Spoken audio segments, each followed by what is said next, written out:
رب اوزینی نشکرہ، اس دعا کو ہائی لائٹ کر لیجیے گا، اور 40 سال کے بعد تو لازمی اس دعا کو ضرور پڑھنا چاہیے، دعا مانگنی چاہیے اللہ تعالیٰ سے، اولاد کی فرما برداری کے لیے بھی ہے، اور اللہ تعالیٰ جو ہے ہمیں بھی نیک عمل کرنے کی توفیق دیتا ہے، اور ایسے عمل جس سے اللہ راضی ہو جائے۔ تو اس دعا کو اپنی زندگی کا معمول بنا لیجیے گا، انشاءاللہ یہ دعا ضرور پڑھا کریں۔ جب تک زبانی یاد نہیں ہوتی تو اپنے پاس لکھ کے رکھ لیجیے گا اور اسے یاد کر لیں پھر۔ اچھا، اب اس میں دیکھیں کہ ہوا یہ تھا کہ آیت نمبر 15 میں کہ بعض مرتبہ کچھ لوگ مسلمان ہو جاتے اور ان کے والدین ایمان نہیں لاتے تھے، ایسے میں ان کے سامنے یہ سوال آتا تھا کہ ان کافر والدین کے ساتھ کیا سلوک کریں۔ تو اس آیت نے یہ تعلیم دی کہ والدین کا انسان پر بہت بڑا احسان ہے، اس لیے جہاں تک ان کے ساتھ عام برتاؤ کا تعلق ہے اس میں اچھا سلوک ہی کرنا چاہیے، لیکن نہ عقیدے میں ان کا ساتھ دیا جائے اور نہ کسی گناہ کے کام میں ان کی بات مانی جائے۔ اور لیکن ان کا جو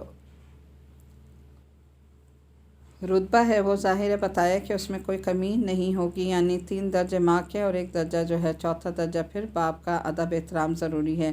اور ماں کے 3 درجے کیوں زیادہ رکھے؟ کیونکہ ظاہر ہے وہ بچے کا جو بوجھ ہے 9 مہینے اس کو لے کر پھرتی رہتی ہے، پھر اس کے بعد وہ تکلیف اٹھاتی ہے، اور جو برتھ ہوتی ہے بچے کی وہ کتنی شدید تکلیف ہوتی ہے، یہ تکلیف صرف ماں ہی اٹھاتی ہے، باپ نہیں اٹھاتا۔ پھر اس کے بعد 2 سال وہ دودھ پلاتی ہے، تو 2 سال دودھ اور 6 مہینے یعنی 30 مہینے 2.5 سال تک کی وہ مدت جو ہے بچے کے ساتھ تکلیف اور اذیت کی اٹھاتی ہے۔ تو اس طرح یہ ہے کہ حضرت یہ بعض روایت میں ہے کہ 15 دیکھے حضرت ابوبکر رضی اللہ تعالیٰ عنہ کی طرف اشارہ ہے، انہوں نے یہ دعا فرمائی تھی، یہ والی جو اوپر والی دعا ہے نا، تو کہتے ہیں یہ حضرت ابوبکر صدیق نے فرمائی تھی یہ دعا، رب اوزینی ان اشکر نعمتک۔ آگے دیکھ لیجیے گا، آیت نمبر ہماری ہے 20 to 22۔ اور اس دن کو یاد رکھو جب ان کافروں کو آگ کے سامنے پیش کیا جائے گا اور کہا جائے گا کہ تم نے اپنے حصے کی اچھی چیزیں اپنی دنیوی زندگی میں ختم کر ڈالی اور ان سے خوب مزے لے لیا، لہٰذا آج تمہیں بدلے میں ذلت کی سزا ملے گی، کیونکہ تم زمین میں ناحق تکبر کیا کرتے تھے، اور کیوں تم نافرمانی کے عادی تھے۔ اور قوم عاد کے بارے میں، اچھا یہ آیت نمبر 20 کی تھوڑی دیکھ لیجیے گا، یعنی اگر تم نے دنیا میں کچھ اچھے کام کیے بھی تھے کافروں نے، ٹھیک ہے، جو ہاں ہم بہت کافروں سے امپریس ہوتے ہیں نا کہ بڑے اچھے کام کرتے ہیں اور بڑا جو ہے سوشل ورک کر رہے ہیں اور بڑا لوگوں کی انسانیت اور یہ وہ سارے کام، اللہ کے نزدیک ان کی کوئی حیثیت نہیں ہے ان کاموں کی۔ اللہ نے کہا کہ یہ جو اچھے کام کرتے ہیں میں نے انہیں دنیا میں ان کا صلہ دے دیا، یہ جو دنیا میں عیش آرام کی زندگی گزار رہے ہیں اور دنیا میں ان کے پاس مال دولت ایک اچھی زندگی ہے جس سے ہم سب بڑے امپریس ہوتے ہیں مسلمان، تو کہا کہ یہ جو زندگی ہے یہ ان کو میں نے بدلے میں دے دی، اب آخرت میں ان کا کوئی نہیں، یعنی انہوں نے جو اپنے مزے اڑانے تھے وہ سارے دنیا میں اڑا لیے، اب آخرت میں کوئی حصہ نہیں ہے۔ تھوڑا سا یہ آیت جو ہے نا وہ ہمیں بھی اپیل کرتی ہے نا کہ اگر اللہ نے ہمیں بھی بہت زیادہ کوئی نعمتیں دی ہیں، مال دولت دیا ہے، یہ کچھ بھی دیا ہے، تو ہمیں بھی کانشیس ہونا چاہیے کہ اللہ نہ کرے کہیں ایسا تو نہیں کہ اللہ ہمارے اعمال کی جزا بھی ہمیں یہیں دنیا میں دے رہا ہے اور آخرت میں نہیں ہو، تو اس کے لیے اللہ سے دعا مانگا کریں، کیونکہ صحابہ کرام تو وہ تھے کہ کئی دن فاقے ہوتے تھے، اور جب کبھی اگر ان کے آگے چٹنی آ جاتی ہے اور وہ چٹنی سے روٹی کھایا کرتے تھے بیٹھ کر، تو وہ زار و قطار روتے تھے کہ اللہ کہیں تو نے ہمارا صلہ دنیا میں ہی تو نہیں دے دیا، ہمارے نیک اعمال کا صلہ، یہ ان کا حال تھا۔ اور آج ہم دیکھیں کہ ہمارے پاس کتنی نعمتیں ہیں، کتنا کھانے پینا، چٹنی تو بہت دور کی بات ہے، ہمارے فریج فریزر کھانوں سے نعمتوں سے بھرے ہوئے ہیں، اس کے باوجود ہم ناشکریاں کرتے ہیں۔ تو کبھی کبھی ہم بھی یہ سوچیں کہ کہیں ایسا تو نہیں کہ اللہ جو ہم تھوڑے بہت جو نیک کام کر رہے ہیں یا نمازیں جو عبادت کی ہیں اللہ نے ہمیں اس کا صلہ دنیا میں دے دیا، تو یہ بہت سوچنے کی بات ہے، اس پہ فکر کریں اور اللہ سے دعا مانگیں کہ اللہ ہمیں اس دنیا میں بھی ہمارے نیک اعمال کا صلہ دے اور اصل صلہ ہمیں آخرت میں عطا فرمانا۔ آیت نمبر 21 دیکھیں، اور قوم عاد کے بھائی حضرت ہود علیہ السلام کا تذکرہ کرو جب انہوں نے اپنے قوم کو خمدار ٹیلوں کی سرزمین میں خبردار کیا تھا، اور ایسے خبردار کرنے والے ان سے پہلے بھی گزر چکے ہیں، اور ان کے بعد بھی کہ اللہ کے سوا کسی کی عبادت نہ کرو، مجھے تم پر ایک زبردست دن کے عذاب کا اندیشہ ہے۔ انہوں نے کہا کیا تم ہمارے پاس اسی لیے آئے ہو کہ ہمارے خداؤں سے ہمیں برگشتہ کرو؟ اچھا اگر تم سچے ہو تو لے آؤ ہم پر وہ عذاب جس کی تم دھمکی دے رہے ہو۔ قرآن کریم میں جو اصل لفظ ہے نا یہ احقاف ہے، یہ حف کی جمع ہے جو لمبے مگر خمدار ریت کے ٹیلوں کو کہتے ہیں۔ جس جگہ یہ قوم عاد جو ہے وہ آباد تھی وہاں اسی قسم کے ٹیلے کثرت سے پائے جاتے تھے، اور بعض حضرات نے یہ کہا کہ اس سرزمین کا نام ہی آقاف تھا اور یہ یمن کے علاقے میں واقع تھی۔ آج یہاں کوئی آبادی نہیں ہے۔ قوم عاد کی طرف حضرت ہود علیہ السلام کو بھیجا گیا تھا۔ آگے دیکھیں آیت نمبر 23 سے لے کے 25 تک دیکھیں۔ انہوں نے فرمایا ٹھیک ٹھیک تو اللہ کے پاس ہے کہ وہ عذاب کب آئے گا۔ مجھے جو پیغام دے کر بھیجا گیا ہے میں تو تمہیں وہی پیغام پہنچا رہا ہوں، البتہ میں یہ ضرور دیکھ رہا ہوں کہ تم ایسے لوگ ہو جو نادانی کی باتیں کر رہے ہو۔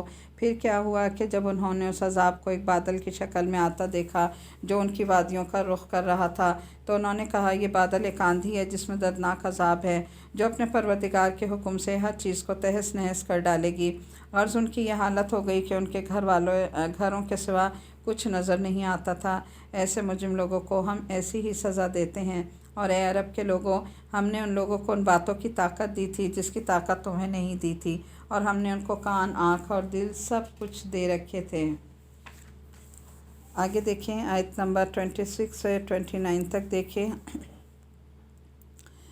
لیکن نہ ان کے کان اور نہ ان کی آنکھیں ان کے کچھ کام آئیں اور نہ ان کے دل، کیونکہ وہ اللہ کی آیتوں کا انکار کرتے تھے اور جس چیز کا وہ مذاق اڑایا کرتے تھے اسی نے انہیں گھیر لیا۔ اور ہم نے ان بستیوں کو بھی ہلاک کر دیا جو تمہارے ارد گرد واقع تھیں، جبکہ ہم طرح طرح کی نشانیاں ان کے سامنے لا چکے تھے تاکہ وہ باز آ جائیں۔ پھر انہوں نے اللہ کے تقرب حاصل کرنے کے لیے جن چیزوں کو اللہ کے سوا معبود بنا رکھا تھا انہوں نے ان کی کیوں مدد نہ کی، اس کے بجائے وہ سب ان کے لیے بے نشان ہو گئے۔ یہ تو ان کا سراسر جھوٹ تھا اور بہتان تھا جو انہوں نے تراش رکھا تھا۔ اور اے پیغمبر صلی اللہ علیہ وسلم، وَإِذْ صَرَفْنَا إِلَيْكَ نَفَرًا مِنَ الْجِنِّ يَسْتَمِعُونَ الْقُرْآنَ فَلَمَّا حَضَرَهُ قَالُوا أَنصِتُوا فَلَمَّا قُضِيَ وَلَّوْا إِلَىٰ قَوْمِهِمْ مُنذِرِينَ۔ اور اے پیغمبر یاد کرو جب ہم نے جنات میں سے ایک گروہ کو تمہاری طرف متوجہ کیا کہ وہ قرآن سنیں، چنانچہ جب وہ وہاں پہنچے تو انہوں نے ایک دوسرے سے کہا کہ خاموش ہو جاؤ۔ پھر جب وہ پڑھا جا چکا تو اپنے قوم کے پاس انہیں خبردار کرنے کے لیے وہاں پہنچے۔ اچھا اب یہ دیکھیں اس میں یہاں پر ہمیں بھی ایک اہم اصول دیا جا رہا ہے۔ یہ جنات نے کہا تھا ایک دوسرے کو، اس کی تھوڑی ڈیٹیل ابھی ہم دیکھتے ہیں۔ ہمارے لیے بھی اصول کیا ہے کہ جب جس جگہ قرآن پڑھا جائے وہاں حکم کیا ہے کہ خاموشی اختیار کرو اور غور سے سنو۔ تو اگر ہم چاہتے ہیں کہ قرآن ہماری سمجھ میں آئے، ہمارے دلوں میں، ہمارے عمل میں اترے تو انتہائی خاموشی سے اس کو سننا چاہیے، اور جو لوگ بھی وہاں بیٹھے ہیں ان کو بھی یہی حکم دیا جاتا ہے کہ خاموشی سے سنیں۔ جتنا ہم خاموشی سے سنیں گے اتنا ہی قرآن ہمارے اندر ایبزارب ہوگا۔ آیت نمبر 27 میں ہے کہ اس سے مراد قوم سمود اور قوم لوط علیہ السلام کی بستیاں ہیں جو شام جاتے ہوئے اہل عرب کے راستے میں پڑتی تھیں۔ آیت نمبر 29 میں ہے کہ نبی کریم صلی اللہ علیہ وسلم کو اللہ تعالیٰ نے انسانوں کے علاوہ جنات کے لیے بھی پیغمبر بنایا تھا، یعنی آپ جنات کے بھی پیغمبر تھے۔ چنانچہ یہ واقعہ اس آیت میں جو ہے فرمایا گیا اس وقت پیش آیا کہ جب آنظر صلی اللہ علیہ وسلم طائف والوں کو تبلیغ فرمانے اور ان سے دکھ اٹھانے کے بعد مکہ مکرمہ واپس تشریف لے جا رہے تھے، یعنی آپ طائف گئے ہیں اور وہاں جا کر آپ نے دین حق کی دعوت دی تو لوگوں نے آپ کا بہت مذاق اڑایا، اور وہاں کے جو نوجوان لڑکے تھے ان کو حکم دیا اور انہوں نے جو ہے آپ پر بہت زیادہ پتھر برسائے، جس کی وجہ سے آپ زخموں سے لہو لہان ہو گئے تھے اور جوتوں میں آپ کے خون جم گیا تھا۔ اب جب آپ واپس وہاں سے مکہ مکرمہ آ رہے تھے تو راستے میں آپ نخلہ کے مقام پر رکے جہاں آپ نے نماز فجر پڑھی۔ تو نماز فجر میں آپ قرآن کریم کی تلاوت کر رہے تھے، اس وقت جنات کی ایک جماعت وہاں سے گزر رہی تھی۔ اس نے جب یہ کلام سنا تو وہ اسے سننے کے لیے رک گئے اور توجہ سے سننے کے لیے ایک دوسرے کو خاموش رہنے کی تلقین کرنے لگے۔ ٹھیک ہے، انہوں نے کیا کہا تھا کہ دیکھو یہاں قرآن جو ہے وہ پڑھا جا رہا ہے، قرآن جو ہے ایک مطلب نیا ایک وہ ہے، ہمیں سمجھ نہیں آ رہی کیا، لیکن ہم سے غور سے سنتے ہیں۔ تو انہوں نے ایک دوسرے کو پھر جو ہے اشارہ کیا کہ خاموشی سے بیٹھ کر اور غور سے سنو۔ اب ہوا یہ کہ اس نے یہ کلام سنا تو وہ اسے سننے کے لیے رک گئے اور توجہ سے سننے کے لیے ایک دوسرے کو خاموش رہنے کی تلقین کرنے لگے۔ قرآن کریم کا پراثر کلام اور فجر کے بعد سرور کائنات صلی اللہ علیہ وسلم کی زبانی اس نے ان جنات پر ایسا اثر کیا، یعنی تھوڑا سا امیج کریں نا کہ کیا منظر تھا کہ ایک تو فجر کا وقت تھا اور نبی کریم صلی اللہ علیہ وسلم قرآن کی تلاوت فرما رہے تھے، پراسر کلام تھا، تو آپ دیکھیں کہ جنوں کے دل پہ پھر کیسا اثر ہوا نا، کہ وہ اپنے قوم کے پاس بھی اسلام کے داعی بن کر پہنچے، اور پھر ان کے کئی وفود آنظر صلی اللہ علیہ وسلم کے پاس مختلف اوقات میں آئے۔ آپ نے ان کو تبلیغ اور تعلیم کا فریضہ انجام دیا۔ جن راتوں میں جنات سے آپ کی ملاقاتیں ہوئیں ان میں سے ایک کو لیلۃ الجن کہا جاتا ہے، یعنی ہر رات کو جس میں بھی آپ کی ملاقات ان سے ہوتی تھی نا، اس رات کو لیلۃ الجن کہا گیا۔ اور ان میں سے بعض راتوں میں حضرت عبداللہ بن مسعود رضی اللہ تعالیٰ عنہ بھی آپ کے ساتھ تھے۔ تو اس طرح بہت سے جنہوں نے آپ کے ہاتھ پر بیعت کی اور اسلام قبول کیا۔ آگے دیکھیں آیت نمبر 32 سے 35 تک دیکھیں۔ ایسے لوگ کھلی گمراہی میں مبتلا ہیں، کیا ان کو یہ سجھائی نہیں دیتا کہ وہ اللہ جس نے سارے آسمانوں اور زمین کو پیدا کیا اور ان کو پیدا کرنے سے اس کو ذرا بھی تھکن نہیں ہوئی، وہ یقیناً اس بات پر پوری طرح قادر ہے کہ مردوں کو زندہ کر دے، اور کیوں نہ ہو وہ بے شک ہر چیز کی پوری قدرت رکھنے والا ہے۔ اور جس دن کافروں کو آگ کے سامنے پیش کیا جائے گا، اس دن ان سے پوچھا جائے گا کہ کیا یہ دوزخ سچ نہیں ہے؟ وہ کہیں گے کہ ہاں، ہمارے رب کی قسم یہ واقعی سچ ہے۔ اللہ ارشاد فرمائے گا، پھر چکھو مزہ عذاب کا اس کفر کے بدلے میں جو تم نے اختیار کر رکھا تھا۔ غرض ہے پیغمبر صلی اللہ علیہ وسلم، فاصبر کما صبر اولو العزم من الرسل ولا تستعجل لهم كأنهم يوم يرون ما يوعدون لم يلبثوا إلا ساعة من النهار بلاغ فهل يهلك إلا القوم الفاسقون۔ اے پیغمبر صلی اللہ علیہ وسلم، تم اسی طرح صبر کیے جاؤ جیسے اولو العزم پیغمبروں نے صبر کیا، اور ان کے معاملے میں جلدی نہ کرو۔ جس دن یہ لوگ وہ چیز دیکھ لیں گے جس سے انہیں ڈرایا جا رہا ہے، اور اس دن انہیں یوں محسوس ہوگا جیسے وہ دنیا میں دن کی ایک گھڑی سے زیادہ نہیں رہے۔ یہ ہے وہ پیغام جو پہنچا دیا گیا، اب برباد تو وہی لوگ ہوں گے جو نافرمان ہیں۔ آیت نمبر 35 میں جو ہے وہ یہ کہ یعنی آخرت میں پہنچ کر جب وہ عذاب ان کے سامنے لایا جائے گا جس سے انہیں مسلسل آگاہ کیا جاتا رہا، تو اس کی شدت دیکھ کر انہیں دنیا کی ساری زندگی اتنی مختصر محسوس ہوگی کہ جیسے وہ صرف ایک دن کا کچھ حصہ وہاں رہے ہوں۔ آگے سورہ محمد شروع ہو رہی ہے، مدنی صورت ہے یہ۔ اس صورت میں بنیادی طور پر جہاد و قتال کے احکام بیان فرمائے گئے ہیں، اور جو لوگ اللہ تعالیٰ کے دین کا کلمہ بلند رکھنے کے لیے جہاد کرتے ہیں ان کی فضیلت بیان فرمائی گئی۔ مدینہ منورہ میں ایک بڑی تعداد اور منافقوں کی تھی جو زبان سے تو اسلام لے آئے تھے لیکن دل سے وہ کافر تھے۔ ایسے لوگوں کے سامنے جب جہاد اور لڑائی کی بات کی جاتی تو اپنی بزدلی اور دل کے کھوٹ کی وجہ سے لڑائی سے بچنے کے بہانے تلاش کرتے تھے۔ اس صورت میں ان کی مذمت کر کے ان کا برا انجام بتایا گیا، اور جنگ کے دوران جو قیدی گرفتار ہوں ان کے احکام بھی صورت میں بیان ہوئے۔ اس صورت کی دوسری ہی آیت میں نبی کریم صلی اللہ علیہ وسلم کا مبارک نام لیا گیا ہے، اس لیے اس کا نام سورہ محمد رکھا گیا۔ اور چونکہ اس میں جہاد یعنی قتال کے احکامات بیان ہوئے ہیں اس لیے اس کو سورہ قتال بھی کہا جاتا ہے، اس لیے سورہ محمد کا دوسرا نام سورہ قتال بھی ہے۔ بسم اللہ الرحمن الرحیم۔ الذین کفروا وصدوا عن سبیل اللہ اضل اعمالهم الذین آمنوا وعملوا الصالحات وآمنوا بما نزل علی محمد وهو الحق من ربهم کفر عنهم سیئاتهم واصلح بالهم۔ شروع اللہ کے نام سے جو بڑا مہربان نہایت رحم کرنے والا ہے۔ جن لوگوں نے کفر اختیار کر لیا ہے اور دوسروں کو اللہ کے راستے سے روکا ہے، اللہ نے ان کے اعمال اکارت کر دیے، اور جو لوگ ایمان لے آئے ہیں اور انہوں نے نیک عمل کیے ہیں اور ہر اس بات کو دل سے مانا جو محمد صلی اللہ علیہ وسلم پر نازل کی گئی ہے، اور وہی حق ہے جو ان کے پروردگار کی طرف سے آیا ہے۔ اللہ نے ان کی برائیوں کو معاف کر دیا اور ان کی حالت سنوار دی، یہ اس لیے کہ جن لوگوں نے کفر اختیار کیا وہ باطل کے پیچھے چلے ہیں، اور جو لوگ ایمان لائے ہیں وہ اس حق کے پیچھے چلے ہیں جو ان کے پروردگار کی طرف سے آیا ہے۔ اسی طرح اللہ لوگوں کو بتا رہا ہے کہ ان کے حالات کیا ہیں۔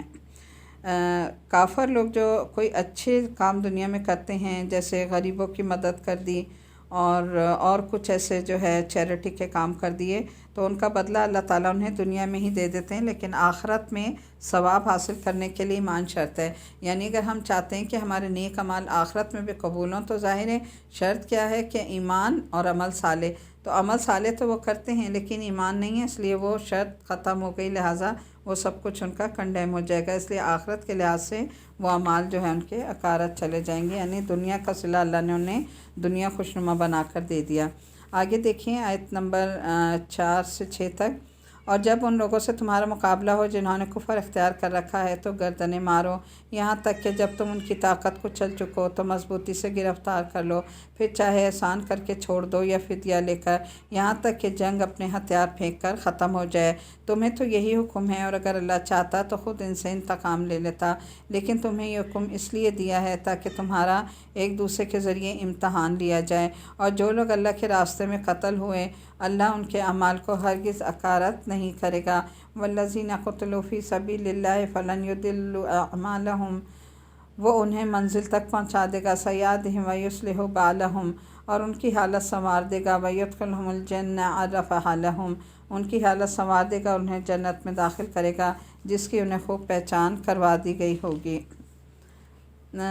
اب یہاں پر دیکھیں سارا یہ جہاد کے بارے میں ہی بتایا گیا ہے، اور اس میں یہ ہے کہ جو جنگی قیدی بن کر آ جائیں ان کے ساتھ پھر کیا مختلف شرائط رکھی گئیں کہ اگر وہ تمہارے پاس جنگ میں قیدی بن کر آ جاتے ہیں تو یا تو یہ ہے کہ تم انہیں فدیہ لے کر چھوڑ دو، لیکن فدیہ لے کر بھی اس صورت میں تم چھوڑو، یعنی پیچھے جو سورہ انفال میں آیا تھا کہ انہوں نے فدیہ لے کر چھوڑ دیا تھا تو اللہ نے انہیں ناپسند کیا تھا اس بات کو، اس لیے کہ کہا کہ کفار کے جب تک جو ہے وہ اچھی طرح انہیں کچل نہ دو، ان کے زور نہ ٹوٹ جائیں، اس وقت تک انہیں واپس نہ کرو۔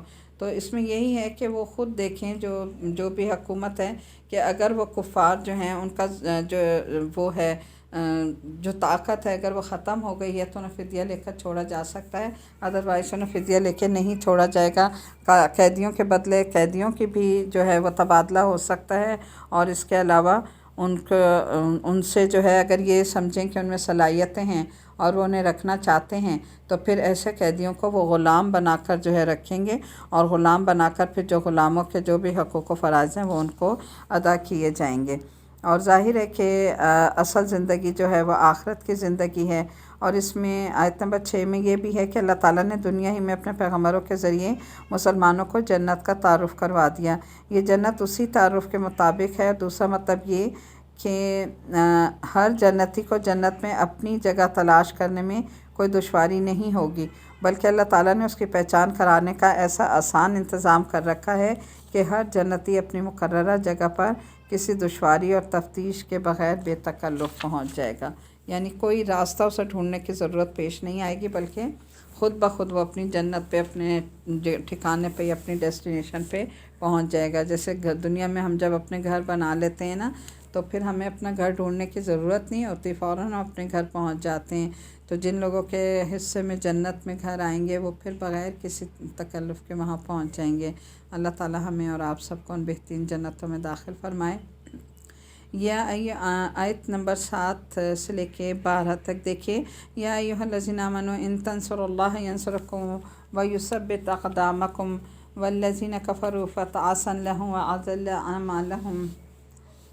اے ایمان والو، اگر تم اللہ کے دین کی مدد کرو گے تو وہ تمہاری مدد کرے گا اور تمہارے قدم جما دے گا۔ کتنی بہترین آیت ہے نا، اللہ نے ہمارے ساتھ ایک جیسے کسی کے ساتھ معاہدہ نہیں ہوتا کہ اللہ ایسے ہمارے ساتھ ایک وہ کریں کہ اگر تم اللہ کے دین کی مدد کرو۔ اللہ کی مدد کرنا کیا ہے؟ اللہ کے دین کی مدد کرنا، اس کے دین کو فروغ دینا، اس کے دین کو پھیلانے کے لیے کوششیں کرنا، علم کے ذریعے، تلوار کے ذریعے، زبان کے ہاتھ سے جس طرح بھی ہو سکے جہاد کرنا۔ تو یہ ہے ایمان والوں کا کہ اللہ تعالیٰ کی وہ مدد کرنا، یعنی دین جو اللہ تعالیٰ چاہتا ہے کہ بہت دین ہمارا آگے سے آگے پھیلے، تو اللہ اس کے عوض کیا کرے گا؟ اگر تم یہ کرو گے تو پھر اللہ تمہاری مدد کرے گا، یعنی تمہارے ہر معاملے میں اللہ تمہاری مدد فرمائے گا اور تمہارے قدم جما دے گا۔ کس کے مقابلے میں؟ کافروں کے مقابلے میں۔ اور جن لوگوں نے کفر اپنا لیا ان کے لیے تباہی ہے، اور اللہ نے ان کے اعمال اکارت کر دیے ہیں، یہ اس لیے کہ انہوں نے اس بات کو ناپسند کیا جو اللہ نے نازل کی تھی، چنانچہ اللہ نے ان کے اعمال ضائع کر دیے۔ بھلا کیا ان لوگوں نے زمین میں چل پھر کر نہیں دیکھا کہ ان لوگوں کا انجام کیسا ہوا جو ان سے پہلے گزرے ہیں؟ اللہ نے ان پر تباہی ڈالی اور کافروں کے لیے اسی جیسے انجام مقدر ہیں۔ یہ اس لیے کہ اللہ ان لوگوں کا رکھوالا ہے جو ایمان لائیں، اور کافروں کا کوئی رکھوالا نہیں۔ یقین رکھو کہ جو لوگ ایمان لائے ہیں اور انہوں نے نیک عمل کیے ہیں، اللہ ان کو ایسے باغات میں داخل کرے گا جن کے نیچے نہریں بہتی ہیں، اور جنہوں نے کفر اپنا لیا وہ یہاں تو مزے اڑا رہے ہیں اور اس طرح کھا پی رہے ہیں جیسے چوپائے کھاتے ہیں، اور جہنم ان کا آخری ٹھکانہ ہے۔ یعنی دیکھیں یہاں ایسے انسانوں کو جو کفر میں ہیں، اللہ کا کوئی کام نہیں کر رہا ہے، ایمان نہیں لایا، اللہ نے ان کو چوپایوں سے تشبیہ دی ہے۔ جو ایمان نہیں لاتے نا کافر لوگ، اللہ انہیں جانوروں سے تشبیہ دے رہا ہے کہ وہ جیسے جانور دنیا میں کھاتے پیتے ہیں نا، یہ بھی جانوروں کی طرح کھاتے پی رہے ہیں، لیکن آخر کار جو ہے ان کا ٹھکانہ کیا ہے؟ جہنم ہے۔ اور کتنی بستیاں ہیں جو طاقت میں